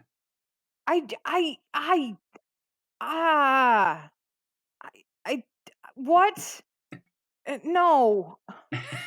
And apparently you have to play the game again. It's not like I'm not sure how much of the game, but I don't know. Apparently it fixed, I'm gonna use quotation marks on that, fixed the controls in the rabbit stage. that's a very liberal term, I mean. You don't have to fight them as much. Great. Yeah, I'm not sure how much of that you have to play, but look, that was surprising, and that's I love that never die attitude. Just continue. That's fantastic. Is it? And I think it's free DLC too. Yeah, it's a trophy that patched in. Oh my god, could you imagine if it was paid DLC? Well, you know what? We're going to bring this up, but I don't know if you had a chance to see the video I linked you the other day, Mindy. It was a developer talking about their game, The Perplexing Orb. I don't know if you saw this or. No, I don't think you linked a video to me at all. Because Oh, generally, when you send me videos, I watch them. Unlike when I send you stuff. Excellent. Well, excellent. So that means I've sent some random person on Discord that link. So I will check that out later, especially the comments I put after. But it's a really interesting video to watch anyway, because it's Treefall Studios, I believe. And I assume he must be a single person developer because it was just him in the video. And he was talking about... Oh, there it is. Sorry, it was good. buried in a bunch of messages you sent. Okay. It's a couple of minutes. We'll watch it after, but it's interesting because he talks about the sales of Perplexing Orb, and I was like, wow, this is fascinating because nobody really talks about this. But he did it in such a way that he compared it to Pitterpot, which I assume is also his game as well, and how the Perplexing Orb did over the first, second, third, and fourth week compared to the Pitterpot, and so like. While it was interesting or whatever, and I see what he's doing there, and this game was more successful, it still doesn't answer the question that I really want to know. And obviously, nobody's going to talk about this, but with so many of these small games coming out, how many of them are really profitable? Like, are actually making money? There's so many of these games that, when you compare two games from the same person, it's great that they've improved, but when there are no figures being used, it's impossible to know. Like, when you watch the video, you assume that the Pitterpot was a loss, because he mentions the second one is financially profitable or whatever, success. But it's so difficult to know, and it just, I don't know. Like, I mean, it's more power to him. That's fantastic that game did well, but I think there's so many games on there. That would be a fascinating breakdown to see. But I mean, maybe the answer's there in how many of these devs are just gone. They release a game and then they're never there again. So maybe that's the answer. I don't know, but yeah, I didn't really want to go into that other than to say if you have 5 minutes, I would definitely recommend watching that video. Obviously, it doesn't go in as deep as it initially leads you to believe, but it's still interesting to see. Yeah, and then maybe you'll disagree with me. I don't know, but that's what it is. It is what it is. So, shall we go to the new releases now, Mindy? Sure. I'm going to throw out Raging Loop. It is a visual novel, so probably will be future spam, but it had me at psychological horror. Says taking place in a secluded Japanese village of Yasumizu. A heavy mist surrounds the place, preventing everyone from leaving. Ancient gods have come back to hunt the villagers one by one. The feast has begun. Can you escape the village alive? So, bloody psychological horror, perhaps. For those of you trophy whores out there that play VNs, it's a huge possibility you've skipped this. It's a very short skip, the Japanese version. But I'm quite interested in reading this time around myself, but I'm not sure. I would assume it would have to be a new trophy list, but I'm not 100% sure on that. So that might be something to check out, whether it is just the same list or not. Well, I looked it up. It's like a 30-minute platinum if you're just text skipping. So yes, yeah. But look, I think it would be interesting to read. That looks good. Yeah. Something else you'd like to Let's see. I want to point out just because. Okay, so we got another horror game coming out. This is the most generic thing I have ever seen. I kind of wonder if this is like a haunted, like creepypasta kind of game. It's called Horror Stories. It's the most generic kind of clip art game illustration with the clouds and the house and the stock bloody font and the moon and just it really is just the kind of thing in every bad video game creepypasta. It says you find yourself how do you imagine murders are committed by serial killers? You find yourself in this situation in which you must not to catch the eye of the killer. Okay. Great. Find items that can be used to create a trap, learn how the killer behaves to avoid him, and try to survive by killing him. Hmm. I can find nothing on this game. Nothing. Mhm. I did some Googling before we recorded. This game is not on Steam. This game is not on any other platform. I took snippets out of the little press blurb because that's usually just copy pasted from whatever platform it's on. Google search did not come up with anything other than the drop. I'm kind of obsessed with this for no good reason. I'm sure it'll be terrible. But I'm kind of obsessed with this right now. It wouldn't be the first time a game has appeared on the drop that actually never comes out. So I guess we'll just have to wait and see on that. It does sound interesting. Yeah. I guess. And then now you're going to I guess, yeah. talk about this Eastshade, I think you said as well. We're going to bring that up? Yeah, Eastshade. This looks this is gorgeous. If you look at the screenshots, this is a gorgeous looking game. It's a I think some people will call this a walking sim. I would put this more into first person adventure only because or first person narrative adventure because there seem to be quite a few NPCs in this game that you can interact with. And that you don't commonly have that in walking sims. No. But it is a narrative adventure. It doesn't look like there's a ton of puzzles in it. So it looks like hybrid walking sim / adventure, like first person adventure game. You are a traveling painter exploring the island of Eastshade. Talk to the inhabitants to learn about their lives, make friends and help those in need, visit cities, scale summits, unearth mysteries, and discover forgotten places. Not a day one for me, but definitely keep my eye on it. It looks like a more fleshed out and definitely more graphically fleshed out as well. Drawing Canvas, that little 100% game that came out, which is obviously just a very small little indie title. But yeah, it has that sort of feel to it. Yeah, I'm interested as well. Yeah. And so, Mindy, next week, well, I suppose as you're listening to this, listeners, this week starts us off on the big push to the end of the year. The AAA wagon is come in. We've got Kojima's fetus just hanging out at any moment here. But we're going to start off with the Call of Duty Modern Warfare. On a scale of 0 to 10, can I gauge your excitement on this game, Mindy?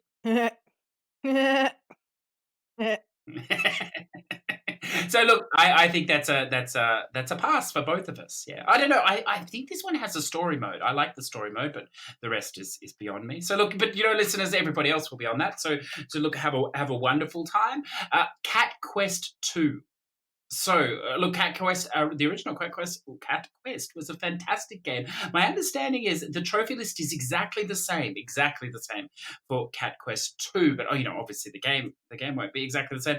Well, you never played the Cat Quest yet, Mindy, No, it's on my backlog, and I want to play it, but I keep kind of pushing it back for other stuff. Yeah, so it's a really great 2D open world action RPG. It's like a mini RPG, if you like, in that it doesn't, it's not a very long game or whatever. I think 15 hours would be more than enough. I think probably less than that for the first one. And look, it's great. It's just, again, another little no-brainer. Like if you like cats and cats dressed up, then why would you not? Why would you not be on this? Then the only other thing that I can see, because it's a racing game and, we should always throw out every racing game we possibly can, is this Street. Now, where did it go? Street Outlaws, the list. So look, as with all these racing games, I just preface that I believe this may be by the same people that put out the racing game The Street. I think, from the year before. That was not a great game. This potentially may be the same. If you can hold out for another week or two, we do have the Need for Speed coming in the middle of November. Anyway, but look, if you need something, something sort of, I don't know, to tide you over, it is there as well. If it is by the same people, I suggest strongly you check the online requirements, because their last game was actually region locked with their online trophies, which, because they're not widely bought, potentially became a bit of an issue. And then Medieval as well. I'm sure there's many people anticipating that. So there's going to be a lot next week, Mindy. There's going to be a lot. Maybe not a lot that will pass us by. Oh, W2K20. What do you think, Mindy? Is it time? WWE? I don't know, man. I feel like there have been too many seasons of WWE for me to jump in now. Yes, I feel the same as well. Yeah, the fake chair violence will have to wait for us. So what we're going to do at this point, listeners, is we're going to drop in the pre-recorded interview here with Hakoom. Once again, we want to thank Hakoom greatly. He was very generous with his time to us, because we ended up having to record it over sort of, a week because of various, recording issues and stuff. But, I'm sure, as I speak for Mindy and myself here, as a wonderful guest. And I hope you enjoy this candid interview. So look, Mindy, if you're happy, should we just sort of, it's a very organic episode, it's flowing, if you're still awake. Well, shall we move into the sort of, interview, if we should call it that, loose, conversation? Are you happy with that? Sure. Yeah. Do you want to start us off? Do you have a question, or do you want me to just... You kind of torpedoed one of my big questions, which was the completion thing. Oh, sorry. Well, do you want to go back to that, and we can do it more justice? If you want. I think he answered it pretty concisely.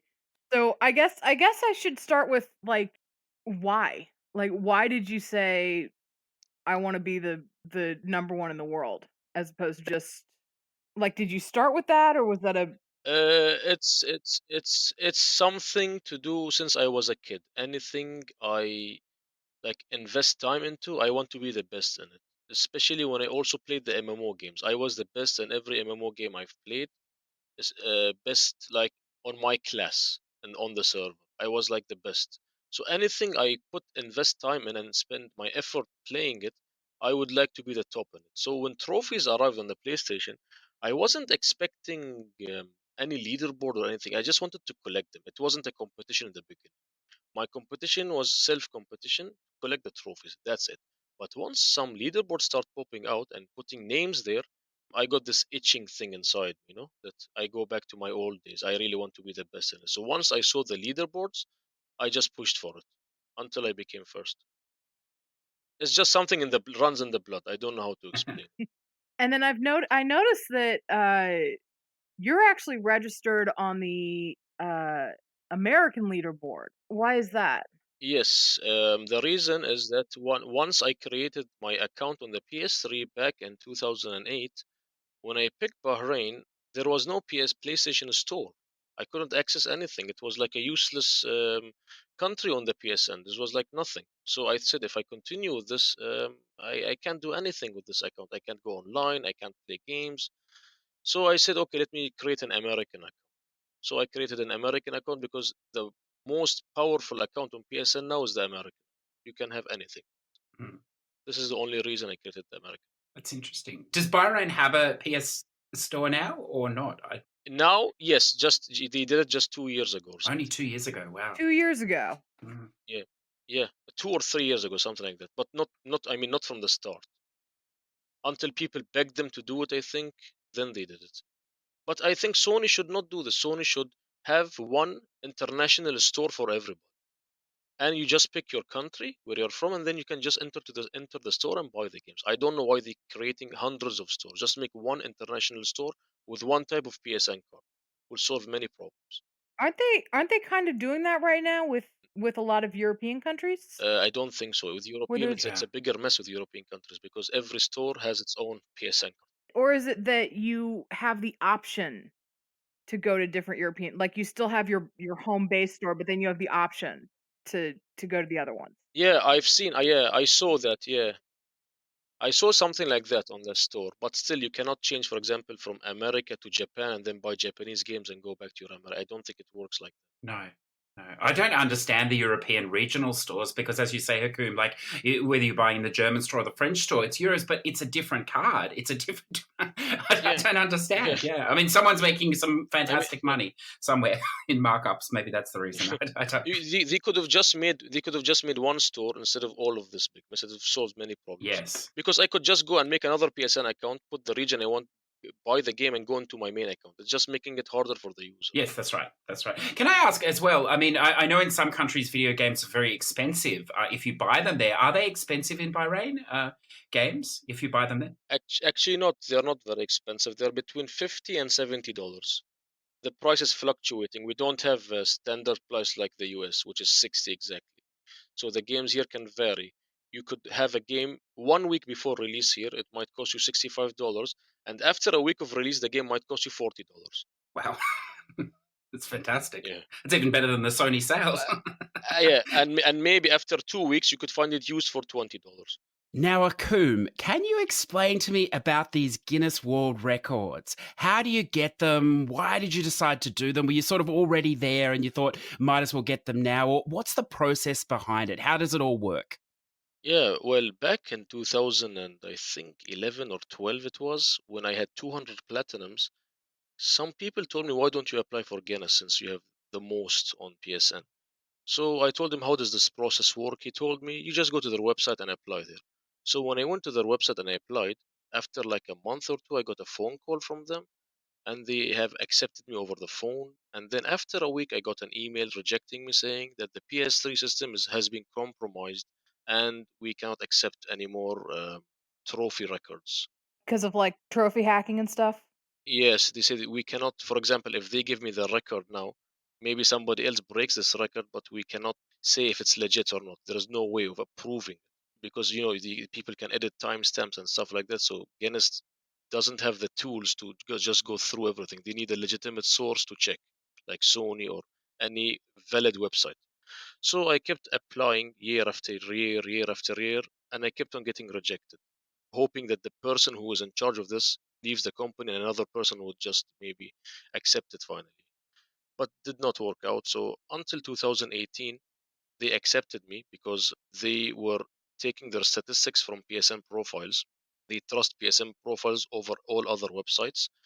So they saw my statistics there and they finally accepted me after 6 or 7 years of trying. And then I applied for all of my records and I got 5 Guinness records from them. That's how it goes. Hmm. And what are your records for?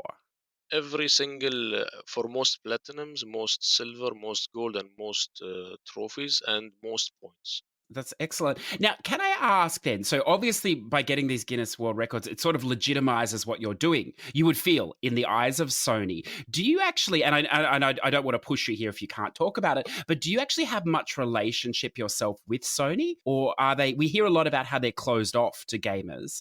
Can you talk to that at all, or would you prefer not to? Well, it depends on the region you're living in. For example, I have very good connections now with PlayStation Middle East, although my account is an American account. But PlayStation Middle East I have made an interview with them. It's on YouTube, and they have given me a few gifts here and there. And they are really nice people. They are getting in touch with me, and we talk from time to time. So it depends which region you're living in. Yes, yeah, yeah. Okay. So I'd like to just shift the conversation a little to what we call spam plats. So these shorter, 1 hour multi or, up to 6 to 8 stack games or whatever that we're seeing recently. We're seeing Yeah. a lot of these games come out in the last year in particular. What's your view about these sort of games? When they started out with these, I was actually happy about it, but then slowly I felt really irritated by them because they are not stopping. They are killing the trophy system because they're releasing more than 2 stacks of them. If it was just 2 stacks, I would not say anything. But every week, you have 2 or 3 games releasing with 4 to 6 stacks every single week. It's killing the trophy system. You're getting more gold trophies in the ratio of bronze and silver. Another thing is that you have no time to play the good games anymore. You keep focusing on these games. Of course, I'm talking about trophy hunters who care about trophies. Does not apply to everybody. So now, if you're asking me the question, I would say I really dislike it and I wish it stops. Okay. Can I take the other side here? Because this always interests me. And obviously, look, I'm a spam hunter, trophy horse, so I like I fall under this as well. But how do you respond then Yeah, when we look at people like yourself, like me, like many high level trophy hunters that have been spamming yeah, VNs for a long time, and now we that are quite expensive. I mean, listeners, they're expensive. And some of yeah. them have 8 stacks or more. How do you feel? Haven't we sort of just been doing this for a long time, and now the market has opened up to let everybody do it with these spam games? No, actually, no. Not every novel had 10 stacks or 8 stacks. It was just a few novels. Usually they were PS Vita and PS4, so just 2 stacks. And these novels were like releasing once in 3 weeks, once in 2 weeks. They were not getting spammed on the market. And they were expensive, of course, and they weren't like, not every novel was 10 minutes. You had only a few of them. Maybe, let's say, in total, there were like between 50 novels, maybe, which could be platinumed in less than an hour or something. Most were like 2 or 3 hours on average. And there were novels which were 10 hours. Yeah, you think of something like Root Letter had Yeah, like a billion stacks, but that was a time investment. You had to spend several yep, yep. hours on Yeah, Root Letter. yeah. That was an atrocious novel, actually. It has 10 stacks, and then there was another root letter releasing, which was the exact same game, and I think it has 6 stacks now. I think so. I'm not sure. So Yes. like 16 stacks of root letter. It's worse than Chaos Child, I think, isn't it? Chaos Child is very very nice to play. Yes, many. Relaxing. You can just skip and go play another game. Yeah, Play another many, game. many, many stacks. Look, can I, seeing we've opened the door on that again, if you don't mind talking to it, Yeah. because I've done it in No, the it's fine. past, but some of our listeners Yeah, are just starting out on their trophy journey. How do you choose like games? I mean, it's obvious, I suppose, for both of us, but when you're looking for games and stuff, you say about playing multiple games at the same time. Can you just yeah, sort of talk to yeah. that, like how that works? What do you mean by platinuming multiple games at the same time? Well, like I think that some people look at things and they're like, how can you possibly play 2 games at once, or Okay, okay, yeah, or running okay. multiple systems? But there are Yes, certain yeah. games that lend to that, don't they? Yeah, yeah, Yeah. yeah. So, for example, I have like one, two, three, four, five, six. I have like 8 systems in my house. I have 2 PS4s, I have 2 PS3s, I have 4 PS Vitas. Yeah, 4 PS Vitas. Mm. So I play novels sometimes on the PS Vita. I let it run, and then I play on one PS4, and then I have another game opened on another PS4. No more PS3 games now releasing, so it's just PS4 and PS Vita. So sometimes, let's say I take a break from one game and I play another game, or maybe there is like a cutscene which you cannot skip, and I'm not interested in watching it, so I go and jump to another game, or just play them at the same time. If you just let the game run, sometimes you just let the game automatically play for you because it's just automatically walking or driving or something. Then you can jump to the other game. Same with the Vita. You have a novel, you skip through it, and you just leave. It's an easy process. You just need to just know how to multitask. Yeah. Who knows, Mindy? Maybe if I did that, I'd finish more games. Maybe start more at 5%. I don't know. So, look, can I ask then, what's trophy hunting like as a job? I mean, you do this pretty much full time. Do you still enjoy it? I enjoy trophy hunting, yes, because I finally am getting things out of it. I don't like the way I started it as a job because I did, selling trophies is illegal. I don't like it myself, but I did it because I needed to survive. I needed money, I needed stuff, and I never did that to break any leaderboard. I did it for people who started from zero and wanted few platinums here and there and then stopped. And I did it for people who actually couldn't finish a game. For example, let's say he couldn't finish Ninja Gaiden, so he paid me money to finish it for him. That was it. I never intended to break or like ruin any leaderboard or something. So it did not affect any leaderboard. Yeah. Yeah. No, no, no. I understand. And more to yourself now that because you're doing this sort of playing full time. Do you still enjoy Yeah. it? Is the passion still there for gaming? Do you wake up and you're excited? Yes, I enjoy it. Yeah, yeah, I am excited to do it. The only part which is not exciting now is the indie games, the 6 or 8 stack indie games. I'm starting to dislike this really, and I just hope it stops. I don't mind easy platinums, but I just dislike the fact that you are playing the same game 8 times, and it's not like once in a month. It's every week now. And I mean, I guess for most people, I guess I would say, well, then don't do it. But I Yeah, guess yeah, when you get this high up, you would have to do it to to keep the ranking. Yeah, exactly. Yeah, exactly. I have to do it. This is the issue. I have to do it to keep my rank, or else, if I stop for a month or two, I'm done. I can't. I'm forced to do it, you could say. Yes. Yeah, no, I mean, I totally understand. So look, let's swivel back now. So how would we've talked about the trophies breaking down because of the number of these short game stacks and Yeah. things coming out. How would you like to see Sony recognize trophies sort of and trophy hunting in the future as we move to the PS5? Is there something you'd like to see them do themselves to acknowledge it, or do you think it's just a system that's broken now completely? The trophy system is not broken. The problem is Sony doesn't give much attention to them. I mean, look at how long I have been stuck at level 100. Mm, Maybe 5 6 years, and they are releasing updates and everything, but they never increase this level, which is something easy to do. mm. You don't even need a patch to do. It's just some server coding, changing something in the servers, and you can just increase it. So you can see from here that Sony doesn't actually like pay attention to trophy hunters. I mean, Sony Australia did something nice, but sadly they gave the trophies to just random people. Like I deserved one of these trophies, but I got nothing out of it again. That's right. They ran some sort of promotion where if you platted certain games, wasn't it? You went in a Yeah, but I mean, you could still cheat in that. I know of most course. people cheated in that event, and you got the Yeah. platinum, Yeah. the real life platinum. While there are people with 1,000 platinums who deserve the trophy, got nothing. The same issue, yeah, the same issue happened when Sony did an event. It's called Greatest something. I forgot the name. They they put real items on a shop, and you could buy those items or bid on them using your gold trophies.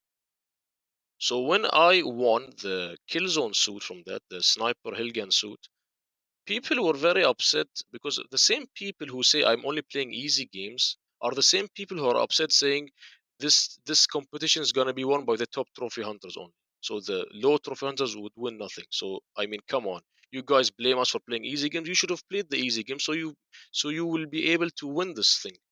It's funny because I'm doing this True Trophy, the True Trophy site competition at the moment just for fun, and it's down to the second last week. And as you can imagine, these people are spamming these short games, which is look, it's Yeah, fantastic to see. It's what you have to do.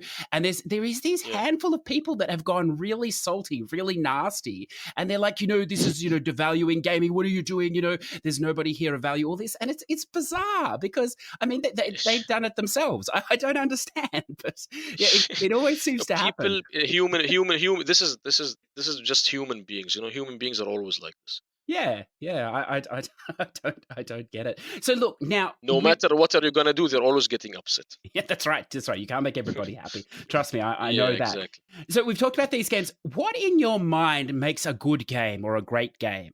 What does it need to have, or what do you like to see in it to elevate it? A game like Uncharted and God of War.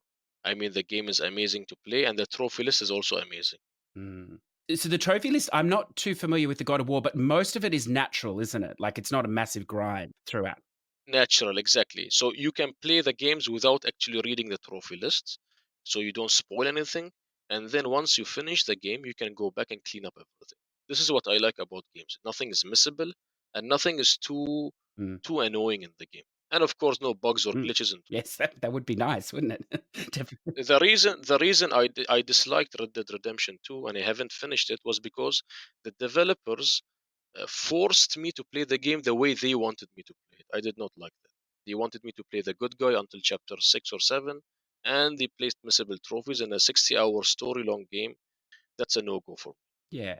Yeah. So I might just cycle back then. So Sony obviously takes a percentage cut off the store, similar to Apple does with iTunes and stuff. So 30%. yes, I thought it was that number, but it is okay, 30%. So they've obviously must be seeing an increase in revenue of these shorter games, and the fact that people are buying the game multiple times. Surely someone in their department somewhere Yeah, is seeing this. So do you? of course, of course. And it strikes me, and I hear this a lot, that quite often they take very little interest in what games get, well, it seems random what games get a plat, what games don't get a plat, how the trophy lists are put together and stuff like that. Yeah, yeah, As yeah, someone, and you've mentioned here, you don't like the missables and stuff like that. Is that something that yeah. you find as well, that it's just random, a lot of these trophy lists in relation to better trophy lists like Uncharted and God of War? Yeah, what happens here when Sony sees the money flow coming? Why should they talk? I mean, it's money for them. So they will just say nothing. And in the end, how many Mm. people really buy these games, these indie games? 3,000, 5,000, that's nothing. They won't even notice this. Usually games which sell a lot will sell in millions, not in a few thousands. And regarding the trophy list, no, developers put trophy lists. They name them and everything. They are not randomly placed there. But do you really believe that they put much effort into it, some of these developers? Some put it and some not. Some will just say complete the game, collect this, finish that, and some no, go in more depth with more things. But they do put, because you cannot just put random trophies. You have to think of what to put. I do know, and maybe I should ask him, but I do know the person who made the Day of the Tentacle trophy list. Some of them really do, and he put a lot of thought into it, and it was a very fun list. Some trophy lists are fairly cynical, and it's just no, I shouldn't say cynical. That's me being cynical. I should say are very complete chapter 1, chapter 2, chapter 3, Yeah, beat the game, you know. yeah. It depends on the name. You can see this through the trophy names. When you see some nice names, you can see that the developer has put time into making the lists. But when you just see complete chapter 1 and 2 and complete the game and that's it, then you can see just like a default list, not no effort put in. But at the same time, there are some games that are some of the Ratalaika games like what was the one that was the Gradius shooter? Ratalaika puts time into his Hmm. trophy list, but they are just 20, 30 minute stuff. Yeah. But some of those lists that he does really are just like complete stage 1, complete stage 2, complete stage 3, but they tend to be Yeah, the kind of games that's an appropriate trophy list to have because it's just like a shooter or something. yeah. You don't even need to complete the game. It's a really hard position, isn't it? Because I don't know if you saw Hakoom and Mindy, but there's been a little quote flying around in social media maybe a week or two ago, and it was sort of I forget where it originated, but it was sort of pointing out how ridiculous it was talking about achievements, but it's the same thing, and it was like the value of achievements jump 100 times with your character. How stupid are these things becoming? And like I agree they're trivial, but then you see on the flip side, like recently this grid racing game was released, and they put in a trophy to drive the circumference of the world, which is just insane. I mean, it's not enjoyable, and all that's doing is adding an extra 300 or 400 hours to the game. But there's not more content for the game. Yeah, So, Hakoom, what I find interesting about you, if you look at the person who's the level below you, Ikamenzi, and I assume Ikamenzi's a guy. I think CJ, it's a guy, right? Mm-hmm. Ikamenzi's strategy is just get the quick ones, and then move on to another game. yeah, You are more or less a completionist. You have about a 92, little under 92% completion rank, which is pretty good. And it's not just, because you're 100%ing all of these Paugy games and all of these your Ratalike and sometimes like you're doing these longer, time intensive and sometimes difficult yeah, platinums. Like I kind of browsed through. You did Mega Man 11. Do you like Mega Man? yeah. I don't like Mega Man, but I wanted to try 11 because there was a way to exploit the hard difficulty in the Oh, game. was there really? Was it like So a yeah, you can just back up your save or mhm. something, and that's it. You don't need. Yeah. But I have platinumed harder games than Mega Mhm. Man. Mega Man wasn't that difficult in comparison to the other games I have platinumed. But what my strategy is, I tend to complete 1 or 2 or 3 or 4 platinums per day from the easy ones, and then just jump to a nice game. That's what I usually do. So that's why you see in between the Ratalaika and PUBG games, you can see I've played Borderlands and Man of Maiden and Code V and stuff like that, and other big games. So do you talked about this that this is basically your job. Do you see that then as do you enjoy those kind of games more because you've gone through the tedium of platinuming these games that you really didn't want to do and you're just kind of doing it for the numbers and then like your reward is that you get to go play Borderlands 3 or Man of Medan or Code Vein. No, I don't actually. I don't. It's now and this year. I don't actually enjoy playing any of these easy games. I'm just doing it to keep my rank, and I wish we go back to the old PS3 days trophy lists with the games. and stop with these mobile games. Right, but what I'm saying is because you don't enjoy playing these games, find more enjoyment in playing things like Borderlands 3 and Man of Medan. Yes. Of course, yeah. I really enjoy More this. rewarding, yeah. More rewarding, yes. And then I have to ask, because I brought up Mega Man, and now I have to bring up the other thing for this podcast, Metroidvanias. And I did bring this up to you Excellent. briefly, and you Yes. weren't quite sure what that was. And I'm gonna tell you, but it's more to educate CJ because he won't listen to me when I try to tell him what this is. Nobody knows. I've gone through your trophy list and pulled out some Metroidvanias that you have platinumed to kind of help explain this. So you've platinumed Teslagrad. Yeah. You've platinumed all the Guacamelee games. Yeah. Headlander. Yep. I think no. I have not platinumed Guacamelee, the new one. I have not played it. You. I see now. It's you stacked something. I see it. Yeah. I stacked them, yeah, but I did not play the new one. Right. Okay, so you have 3 Guacamelee stacks. You have Teslagrad, Headlander, Dust and Elysian Tale. These are all Metroidvania games. Do you like those kind of games? Is that also like Diablo? Diablo's different. Because Teslagrad was like nearly the same style. I'm not as intimately familiar. Diablo's more of like a hack and slash. There's a lot more emphasis on the. There is a special name for it also. There is a special name for Diablo types of games. I thought this is one of the names. Maybe. I enjoy actually these types of games. I call them 2D scrollers, but they are not like in the top for me. Mostly I like games like Diablo. I played Torchlight 2, I think, recently. It's like Diablo. I like mostly these types of RPGs where you can play like with your friends, co-op online or couch co-op, and level up and stuff like that. And like you have this loot coming out with colors: green, blue, orange, purple. I like these types of games. I enjoy playing them even if they were like 200 hours.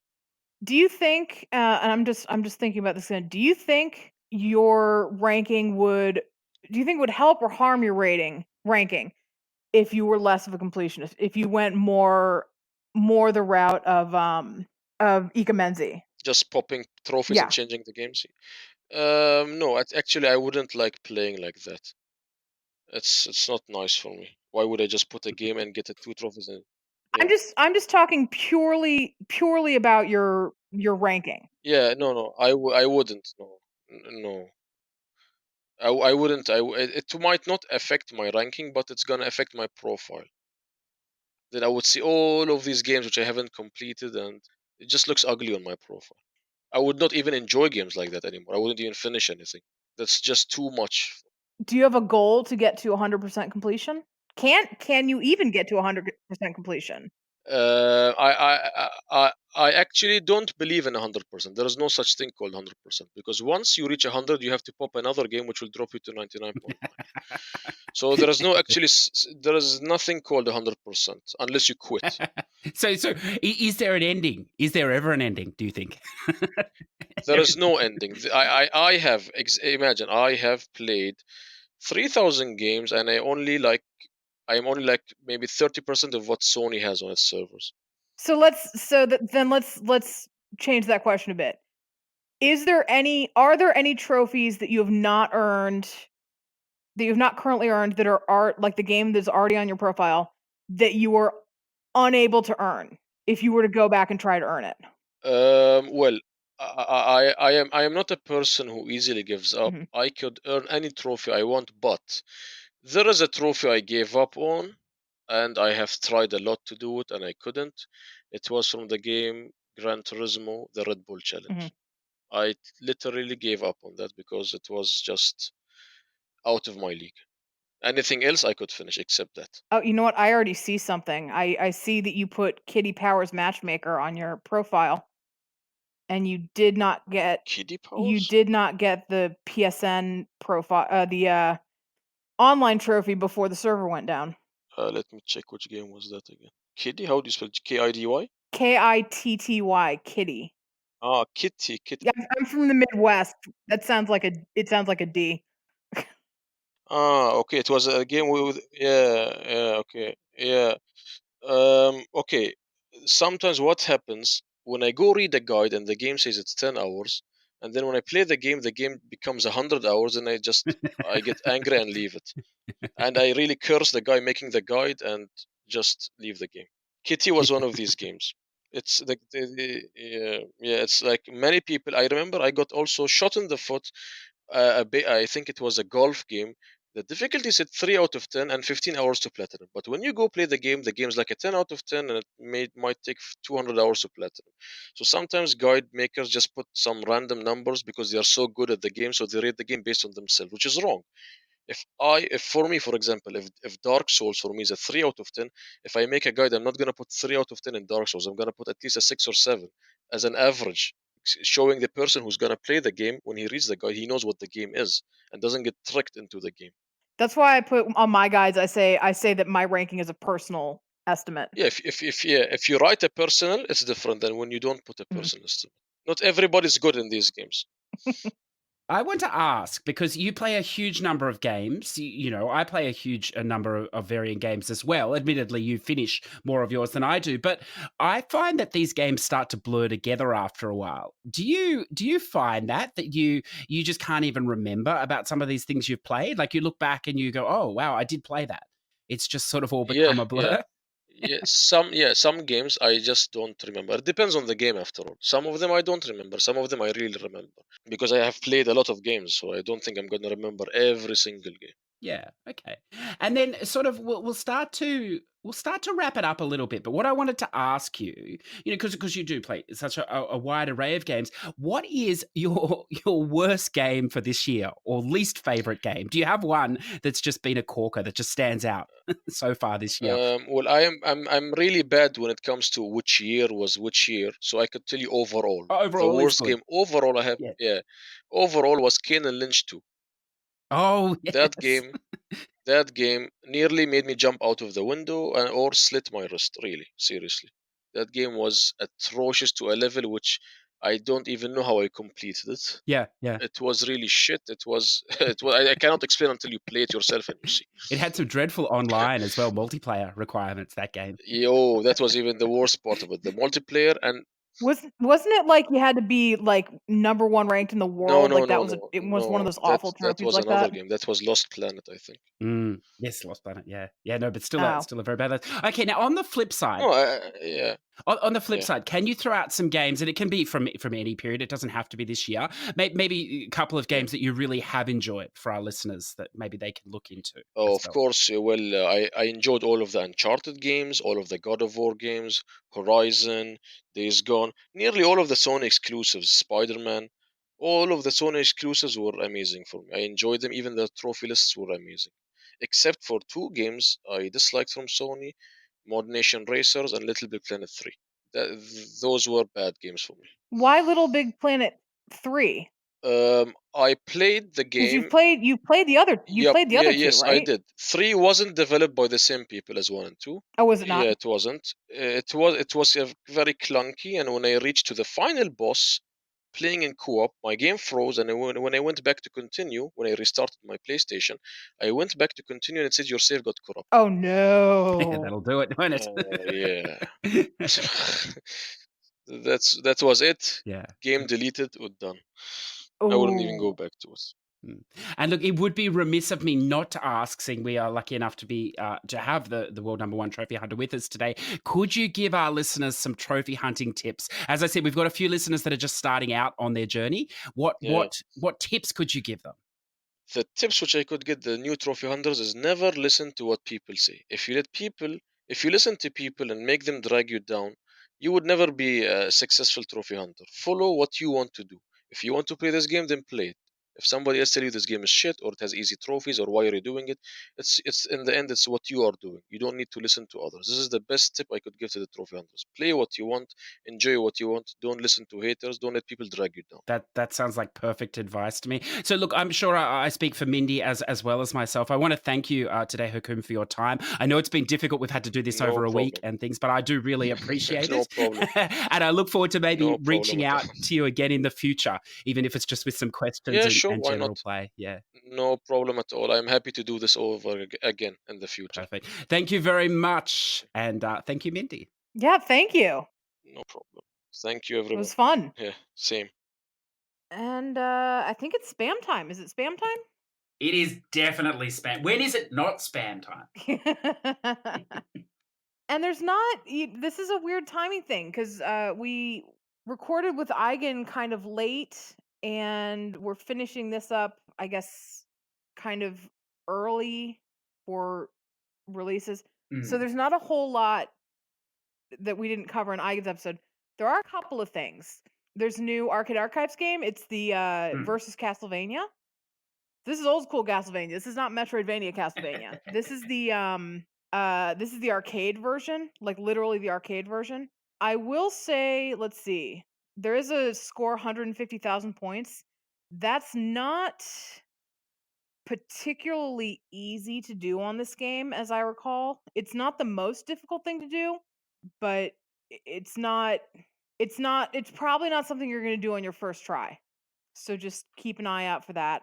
Just before you move on from that, there's a little tip with these arcade archives. If you've been playing these over the years, obviously they're getting much more tougher, the requirements. And what scares me about this is that on profiles, the percentage for the bronze 50 is the same as the 150. So obviously I know a lot of people that buy these games are going to do whatever it takes to finish them. It's a pretty niche crowd these days. But if that's the case, usually in the past when the percentages are like that, that 150 is going to be very tough. Mhm.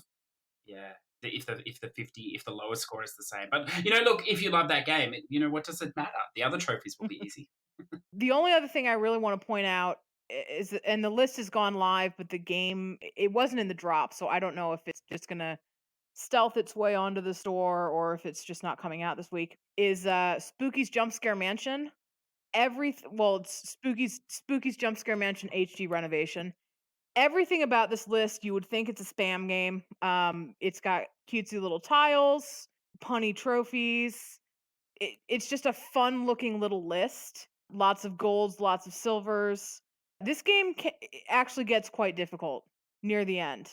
This is not a spam game. It deceptively looks like a spam game, and I promise you, having played this on PC, this is not to be treated as spam. It's not the most difficult thing in the world, but it is not to be treated as spam.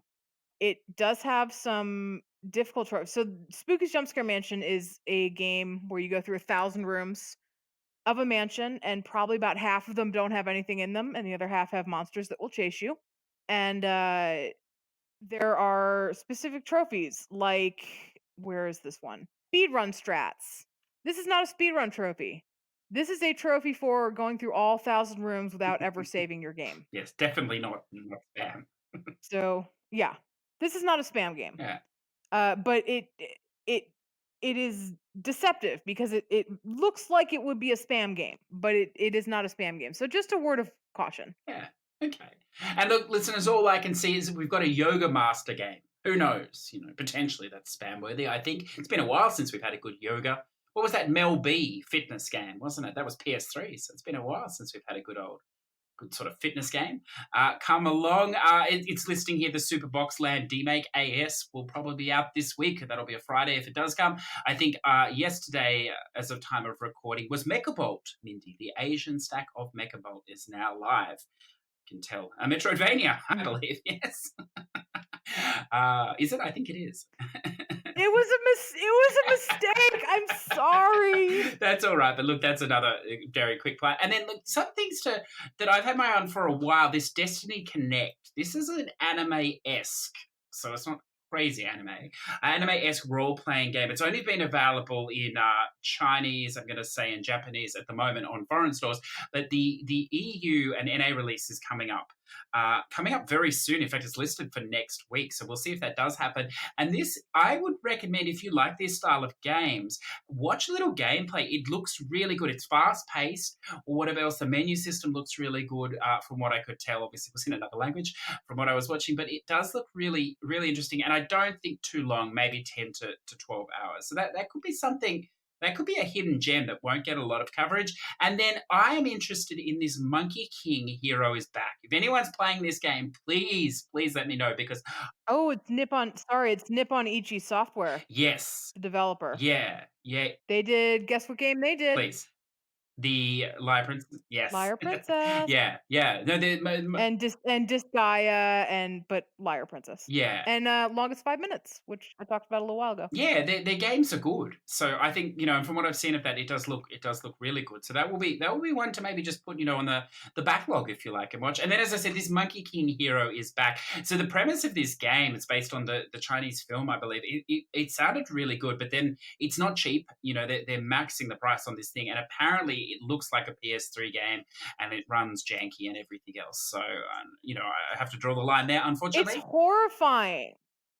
I looked at the monkey fight. He's It looks creepy. Yeah. Well, the story is supposed to be good, but apparently the game is very janky. So, look, if anyone's playing it and that's not the case, please let me know. But from everything I've read and seen, unfortunately, that does seem to be the case. So, look, there's a couple of things there, but I suppose we have to be in preparation for the next few weeks when everything starts to hit. So that's okay. That's okay. So why don't we quickly throw in the Push2Plat Platinum Club shoutouts, because otherwise we'll forget, which would be a travesty. So look, if you are a member of the club, don't forget you can post 1, 2, whatever number of plats you get in the week, and we will read it out and perhaps make a comment or not on it. If you are listening and you're not in the club, it's on the PS4 in the communities. It's free. It's open. Anyone can join or whatever else, and it's not spammed out with messages either, so you don't have to worry. If you were to join, you could see my picture of Mr. Stickstofferson there, which is